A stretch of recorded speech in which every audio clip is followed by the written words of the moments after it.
सखी माहेरहून आज बंगल्यावर तिच्या बाबांसोबत आली. आऊसाहेबांनी कॉल करून वीरला खाली बोलवून घेतलं. तो आला तशी सखी भरभर रूममध्ये जिना चढून गेली. त्याच्याकडे न पाहता. त्याच्या नजरेतून ते सुटलं नाही. त्याच्या चेहऱ्यावरचे भाव बदलू न देता तो तिच्या बाबांसोबत काही वेळ गप्पा मारतो. त्यानंतर तिचे बाबा निघून जातात. तो रूममध्येच यायला निघालेला तर त्याला आता अनाथ आश्रमातून कॉल आला. तो कॉलवर बोलतच रूममध्ये आला. त्याला बोलवलेलं तिथे कार्यक्रमासाठी जोडीने. तो तिला बोलला, आपल्याला कार्यक्रमासाठी अनाथ आश्रमात जायचं आहे, तयार हो. ती म्हणाली, जा तुम्ही, मला नाही यायचं. असं कसं तुला नाही यायचं? तो म्हटला. असं कसं म्हणजे? माझी मर्जी, मला नाही यायचं, ती बोलली. प्रश्नच काय आहे तुझ्या मर्जीचा? कोणतं भाषण थोडीच द्यायचं आहे तुला? माझ्यासोबत यायचं आहे फक्त कार्यक्रमाला. मला नाही यायचं, सांगितलं ना मी तुम्हाला एकदा. अगं तेथील मुलांची भेट होईल, छान वाटेल तुला. असू देत, तुम्ही जा ना, मला का जबरदस्ती करत आहात? बोलताना ती चिडली. निमंत्रण आहे तुलाही, पहिलीच वेळ आहे का अशा निमंत्रणाची? याआधी नाही नेलं सोबत कुठे कधीच? काही बिघडलंय का आजवर? हे बघ, उगाच वाद नको. तू तयार हो, तोवर मी येतो, माझं थोडं काम आहे ते करून. तो बोलतो, मी येणार नाही. तुम्ही उगाच मनमानी करू नका, ती बोलते. आऊसाहेबांनाच सांगतो मी तुझ्याशी बोलायला. तो म्हणतो, तशी नाही, नको, त्याची गरज नाही. माझीच इच्छा नाही म्हटलं ना मी तुम्हाला. आऊसाहेबांना मी असं सांगितलं तर त्याही नाही म्हणतील मला. जा म्हणतील आऊसाहेब तुला, तो बोलला. उगाच डाव नका खेळू, ती म्हणते. डाव कुठे खेळतोय? म्हणत होतो फक्त तुला चल सोबत. ती रागात भरभर आऊसाहेबांजवळ आली. बोलायचं होतं आऊसाहेबांना, ती म्हणाली. हा बोल ना सुनबाई. मी नाही गेली तर नाही का चालणार? अनाथ आश्रमातील कार्यक्रमासाठी तिने नम्रतेने विचारलं त्यांना. तिच्याकडे पाहत आऊसाहेबांनी विचारलं, का सुनबाई, असं का म्हणत आहेस? नाही माझी इच्छा, प्लीज, नाही जायचं मला, ती म्हणाली. नसेल जायचं तर नको जाऊस, त्या म्हणाल्या तिला. ठीक आहे, थँक्स आऊसाहेब, सखी म्हणाली. पण आऊसाहेब हे म्हणत होते मला चल. तुम्ही म्हणाल का तसं यांना की मी नाही जाणार कार्यक्रमासाठी? तुम्हाला यांचं वागणं कसं आहे ते माहिती आहे ना? नाहीतर पुन्हा ही एकच गोष्ट धरून बसतील. काळजी करू नको सुनबाई. वीरला आत्ताच सांगतो आम्ही, आऊसाहेबांनी म्हटलं. थोड्याच वेळात वीर, तुम्ही जाऊन या. आज सखीचा जरा मूड ठीक नाही. त्याने एक नजर सखीवर टाकली. चेहऱ्यावर स्मित झळकत होतं तिच्या. हरकत नाही आऊसाहेब, तो सहज पटकन बोलला. सखी तर थक्कच होऊन त्याच्याकडे पाहू लागली. मनात बोलली, अरे किती आहेत हे? आता अगदी असे बोलत होते की यायलाच हवं. आऊसाहेबांना काय वाटेल माझ्याविषयी? आता लगेच हरकत नाही म्हणत आहेत. रंग बदलू गिरगिट? कसे लगेच रंग बदलतात? गिरगिटलाही मागे पाडतील इतके, ती मनात म्हणाली. वीर, जाऊन या तुम्ही. पुन्हा कधी सखी येईल तुमच्यासोबत. पुन्हा कधी अशी संधी असली तर बरं राहील. म्हणजे? आऊसाहेबांनी न समजून विचारलं. कार्यक्रमासाठी फार मोठी निधी आम्ही चेक स्वरूपात सखीच्या हस्ते देणार होतो, म्हणून म्हणत होतो मी तिला सोबत चल. पण असू द्या आऊसाहेब, देईन मी एकट्याने चेक. तो गंभीर चेहरा करत बोलतो आणि गालात स्मित करत सखीकडे पाहतो. ती मनातच बोलते, पुन्हा खेळलाच डाव यांनी. किती किती डोकं चालतं, किती किती स्वतःच्या मनाचं करून घेतात आणि करायला लावतात. ती मनातच कपाळाला हात मारून घेते. आता सुनबाई, शक्य असेल तर जायला हवं तुला कार्यक्रमासाठी, आऊसाहेब शेवटी समजवत म्हणाल्या तिला. तिने दीर्घ श्वास घेऊन म्हटलं, आऊसाहेब, जाते मी सोबत यांच्या. छान बोलून आऊसाहेब निघून गेल्या. ती बोलली, जास्त वेळ थांबणार नाही मी, सांगून ठेवते तुम्हाला. नुसती पाहावं तेव्हा मनमानी करतात. जे जे म्हणेल ते ऐकायला लावत आहात तुम्ही मला. त्या गेल्यावर ती चिडून बोलली त्याला. चालेल म्हटलं मी, तू नाही आली कार्यक्रमासाठी तरी. तो बोलतो, वीर तुम्ही किती दुष्ट आहात, ती म्हणाली त्याला. काय कुठे युद्धावर चल म्हणतोय का माझ्यासोबत तुला? मला दुष्ट म्हणायला? छान कार्यक्रमच तर आहे. तुमच्यासोबत मला कितीही छान कार्यक्रम असला तरी नाही यायचं. विचार कर बरं. बोलताना तो चिडून म्हटला तिला. मला नाही करायचा विचार, ती रागवत बोलली त्याला. तसा क्षणभर तो काहीच बोलला नाही. लवकर तयार होऊन ये, मी वाट पाहतोय, तो म्हणाला. होकार देऊन ती रूममध्ये जायला निघाली. त्याच वेळी त्याचा फोन वाजला. तिने पाहिला जागृतीचा होता. मनात अतिशय चिडून तिने त्याच्याकडे रोखून रागाने पाहिलं. त्याने उचलला नाही कॉल. मोबाईल पुन्हा एकदा वाजला. तिच्याकडे पाहत त्याने आता प्रमोदला आवाज दिला. कॉल रिसीव्ह कर प्रमोद आणि सांग सर मॅडमसोबत बिझी आहेत. प्रमोदने कॉल रिसीव्ह केला. सॉरी मॅडम, सर मॅडमसोबत बिझी आहेत, आता तुमच्याशी नाही बोलू शकत, सांगून त्याने कॉल कट करून वीरच्या हातात मोबाईल दिला. वीरने तिच्याकडे पाहत हात पुढे करून मोबाईल घेतला. त्याचं रोखून बघणं पाहून तिने नजर दुसरीकडे वळवली. तसा तो म्हणाला तिला, डोळ्यात काही गेलंय का? तिने नजर वळवली म्हणून त्याने तसं पाहत म्हटलं तिला. ती, नाही, काही नाही गेलं, तिने दुसरीकडे पाहत उत्तर दिलं. नजरेला नजर भिडवून दाखव ना मग, तो म्हटला. हट्टी, ती पुटपुटली.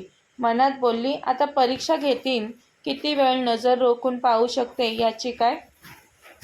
किती छळतात. मनात असं बोलून तिने शेवटी पापण्या मिटून घेतल्या. वीर क्षणभर तिच्या त्या बंद पापण्यांकडेही पाहत राहिला. वीरने कधीच सखीला सोबत कुठेच नेलं नव्हतं. सार्वजनिक ठिकाणी एखाद्या कार्यक्रमात त्याच्यासोबत जाण्याची ही पहिलीच वेळ होती. याआधी त्याने सोबत कधीच कुठे नेलं नव्हतं तिला, म्हणून मनात राग होता तिच्या. त्यामुळे आता तिला तो चल म्हणत होता तरी ती त्याला विरोध करत होती. पण आता छान तयार मात्र ती मनापासून झाली. सुरेख तयार होऊन ती खाली आली. त्या दोघांना जाताना पाहून आऊसाहेब बोलल्या स्वतःशीच, आज निधी देण्याच्या कारणाने का होईना सुनबाईला सोबत नेत आहे वीर, हेच खूप आहे. फायद्यासाठी मी डाव आखला यांच्या लग्नाचा आणि हे दोघे लग्नबंधनात अडकले. वीरच्या मनाविरुद्ध झालं होतं सगळं, पण वाटलं एकदा लग्न झालं की संसारात रमतील दोघे. ती सुंदर आहे, शिकलेली आहे आणि वीर हँडसम आहे, प्रसिद्ध उद्योगपती आहे, मॅच्युअर्ड आहे तो. वयाचं थोडंसं अंतर आहे दोघांमध्ये, पण ठीक आहे, दोघेही समजून घेतील. वीरच्या वागण्याने काळजीने मन हैराण असायचं नेहमी त्यांचं, पण आता थोडं त्यांना बरं वाटलं. दोघांना एकत्र पाहून मनात आलं, घेतील दोघे एकमेकांना समजुतीने. जाताना गाडीत ती गप्पच होती, बाहेर बघत होती. वीर अधूनमधून प्रमोदशी बिझनेसविषयी बोलत होता. कार्यक्रमात स्टेजवर त्याच्यासोबत तिलाही बोलवलं. छान स्वागत झालं कार्यक्रमात दोघांचं. सारे उत्सुकतेने आणि कौतुकाने त्या नवीन जोडप्याकडे पाहत होते.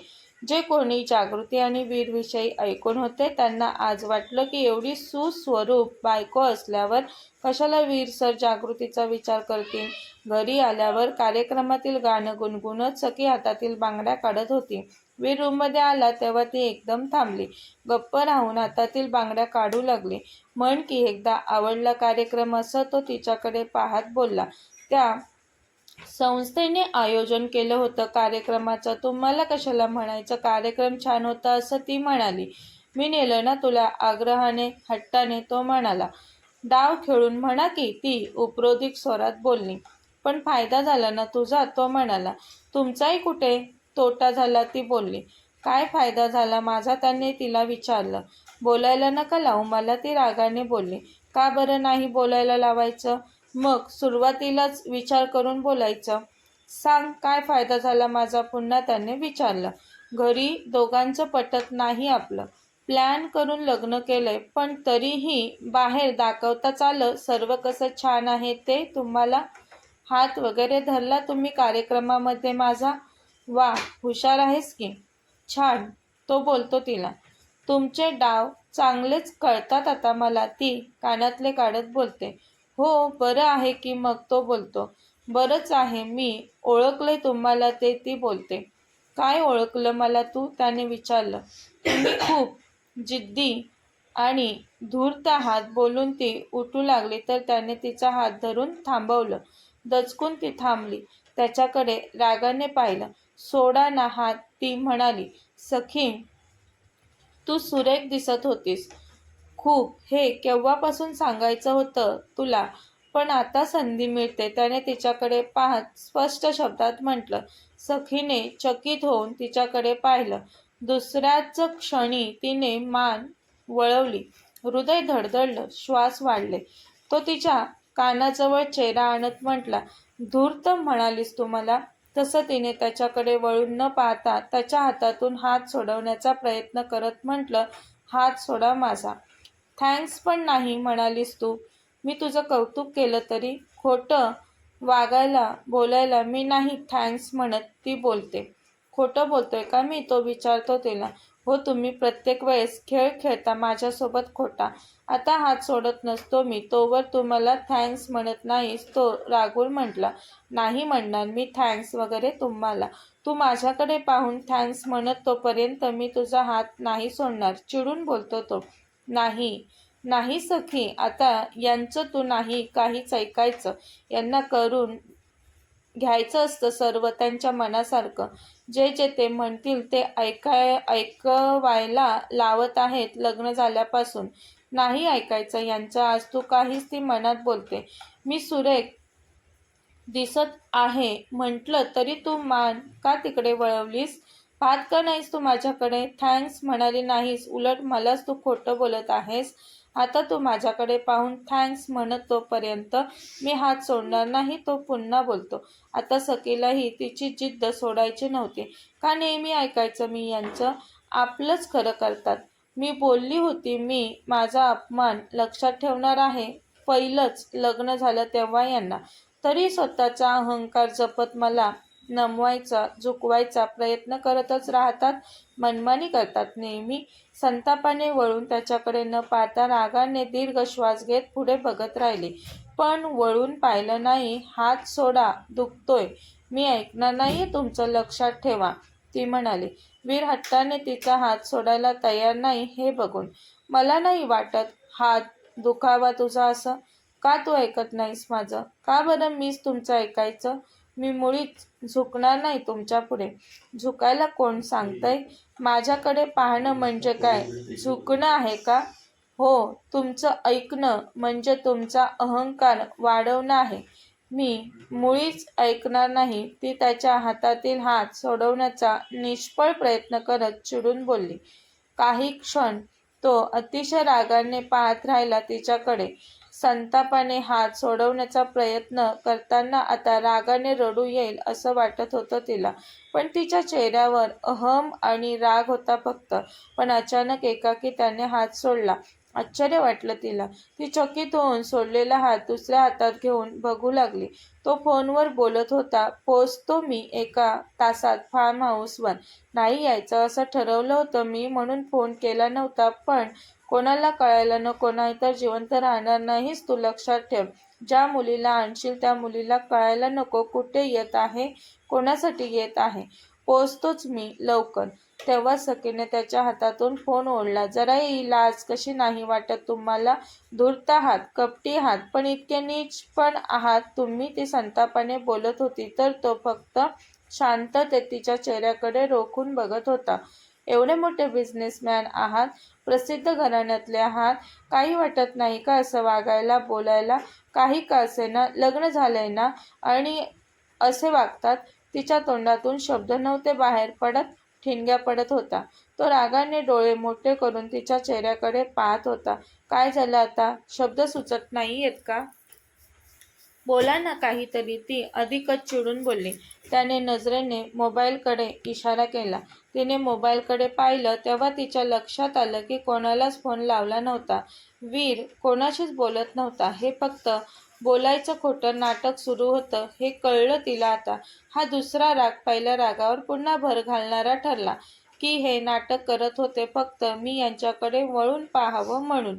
ती म्हणते फक्त मी तुमच्याकडे पाहावं म्हणून इतकं? किती किती डाव खेळता तुम्ही? तुमच्या हट्टासाठी काय काय वागत आहात? सखी त्याच्या डावापुढे थक्क होऊन जास्त चिडत बोलली. ऐकत नव्हतीस? हात दुखतोय बोललीस, मग काय करणार? त्याने शांततेत म्हटलं. ती बोलायची थांबली. नीच पण आहे ना, असंच बोलायचं होतं ना, तो म्हटला तिला. काय काय म्हणावं यांना, किती छळतात असे भाव चेहऱ्यावर घेऊन ती तिथून निघून गेली. तो गालात हसत भिंतीवर असलेल्या त्या दोघांच्या फोटोकडे पाहतो. आज तो घरी आल्यावर तिच्या बाजूला जेवायला बसला होता. स्वभावाचा गंभीर असला तरी सर्वांशी बोलत होता. आऊसाहेबांनी म्हटलं, वीर तू काही जेवत नाहीयेस, सारखं नाहीच म्हणत आहेस काही घ्यायला. तुझ्याच आवडीचं आहे सगळं. सकीने काहीच म्हटलं नव्हतं त्याला. ती बोलतच नव्हती त्याच्याशी, पाहत देखील नव्हती त्याच्याकडे, म्हणून तो शांत होता, जेवत नव्हता. सुनबाई, हट्टी आहे खूप तुझा नवरा, आजोबा चेष्टेने म्हणाले. तसं सकीने त्यांच्याकडे पाहून गोड स्माईल केली. हट्टी काय म्हणता आजोबा? महाहट्टी आहेत हे, ती मनात बोलली. आऊसाहेब म्हणाल्या, आमचे जेवण होत आले सुनबाई. तूच लक्ष दे आता तुझ्या नवऱ्याकडे. त्याला काय हवं नको ते पहा. तेव्हा सखी मनोमन दचकली. नको नको ते थांबणं, बोलणं आणि पुन्हा ते ऐकणं. नको नको असं तिला झालं. राग होता तिला तो जेवण करत नव्हता म्हणून. ती राहू देत, नको करू देत यांना जेवण. मला काय त्याचं, मनात बोलली. 2 दिवसांकरता बिझनेस मीटिंगसाठी निघाला होता तो. बोलला सखीला, मीटिंग आहे, दिल्लीला जातोय. तिला काही घेणं देणं नसल्यासारखी ती हो बोलली त्याला फक्त. त्याच्याकडे पाहिलं नव्हतं तिने, म्हणून तो बोलला, पुन्हा 2 दिवसानंतर येईल. पण ती लक्ष देत नव्हती त्याच्याकडे. ते पाहून त्याचे डोळे मोठे झाले होते. ओके, ती बोलली आता. आणि तीही तिच्या कामासाठी घराबाहेर पडणार असते तर त्याने विचारलं, कुठे निघालीस? माझीही कामं आहेत, ती बोलते. 2 मिनिटही वेळ नाही का तुला? त्याने विचारलं. 2 मिनिटांनी काय फरक पडतोय? तो बोलतो. उशीर होतोय मला. ती दार उघडायला गेली तसा त्याने दारावर हात ठेवला. तिने रागात पाहिलं आणि थांबली. मला उशीर होतोय वीर, हात काढा. ती रागात बोलली. मलाही होतोय, तो बोलतो. दार का अडवलं मग? ती बोलते. दुर्लक्ष का केलंस? सांगतोय ना मी तुला, मी 2 दिवस जाणार आहे ते. मला नाही वाटत तुमच्याकडे लक्ष द्यावं असं. तरी मी ओके म्हटलं आहे तुम्हाला. फक्त ओके काय? त्याने रोखून पाहत रागाने विचारलं. मग 4 वाक्य बोलायला वेळ नाहीये मला आणि तशी माझी इच्छाही नाही. तिचा हात धरत वीरने रागात म्हटलं. वेळ मलाही नाही. मग काय आता? पुन्हा हात का धरला? हात सोडा. ती चिडली. मी आधीही म्हटलं आहे तुला विचार करायचा. हात सोडा म्हणताना. मला वेळ नाही आणि करायचाही नाही विचार. प्लीज वीर तुम्ही निघा आणि मलाही जाऊ द्या. हात सोडवण्याचा प्रयत्न करत ती संतापून बोलली. सोडतोच आहे मी. गिव्ह मी फर्स्ट किस. तिचा धरलेला हात जवळ ओढत वीर तिच्या चेहऱ्याकडे पाहत बोलला. दचकून तिने त्याच्याकडे पाहिलं. अगदीच हक्क दाखवल्याप्रमाणे बोलणं होतं त्याचं. त्याच्या डोळ्यात पाहून तिची धडधड वाढली आणि पुन्हा मनमानी करत असल्याचा रागही वाढला तिच्या मनात. तुम्ही म्हणताना विचार करत चला. मी एकदा म्हटलं ना मी झुकणार नाही. ती हात सोडवण्याची धडपड करत चिडत बोलली. त्याचा मोबाईल वाजला. वेळ नाही. सखी, say yes. No, never never. माझा हात सोडा. ती जिद्दीने ठामपणे रागात बोलली. दुसऱ्या हाताने त्याच्या हाताची घट्ट पकड सोडवू लागली. तो रागाने तिच्याकडे पाहत राहिला. नजर रोखलेली होती तिच्या नजरेवर. त्याचा पुन्हा मोबाईल वाजला. तसं तिच्याकडे पाहतच तिच्या हातावर ओठ टेकवत वीरने हात सोडला आणि झटकन दार उघडून निघून गेला. काही क्षण तिला सावरायला आणि राग कंट्रोल करायलाच लागले. ती स्वतःच्या हाताकडे पाहू लागली. पण उशीर होत होता म्हणून तीही बाहेर पडली. तिच्या डोक्यातून त्याची रोखलेली नजर, किससाठी बोलणं, ते सारं काही जात नव्हतं. मनातच बोलली, केवढे हट्टी, केवढे जिद्दी आहेत हे. किती युगो आहे यांच्यात. मी म्हणतोय तेच व्हायला हवं असं वाटतं यांना. मी का बरं ऐकायचं यांचं? आज जसं ऐकलं नाही मी तुमचं तसं कधीही ऐकणार नाही मी. नाही जिंकू देणार मी तुम्हाला. कथेचा पुढील भाग पाहण्यासाठी चॅनलला सबस्क्राईब करा. कथा आवडल्यास लाईक, शेअर आणि कमेंट करायला विसरू नका. कथेचे यापूर्वीचे भाग प्लेलिस्टमध्ये सेव्ह आहेत. पाहिले नसेल तर कृपया पहा. धन्यवाद.